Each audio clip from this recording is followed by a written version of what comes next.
இறைவன் அறிய ஒரு பாட்டை கூட இப்படி வரணும், நான் வள்ளல் எழுதணும், அப்படி எழுதணும், இப்படி எழுதணும் அவர் என்கிட்ட சொன்னதே கிடையாது. ஒரு உதாரணம் சொல்கிறேன் உங்களுக்கு.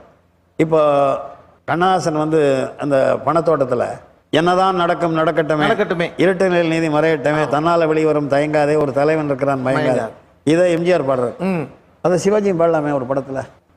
ஆனால் 3 எழுத்துல மூச்சு இருக்குமே, எம்ஜிஆர் மட்டும்தான் பாட முடியும், சிவாஜி பாட முடியாது. உண்மைதான். இப்போ யாரை நம்பி நான் பிறந்தேன் போங்கடா போங்கிறத சிவாஜியும் பாடலாம், வேறு நடிகர்களும் பாடலாம். ஆனால் நான் ஆணையிட்டால் அது நடந்து விட்டால்ங்கிறத எம்ஜிஆர் மட்டும்தான் பாட முடியும், சிவாஜி பாட முடியாது. உண்மைதான்.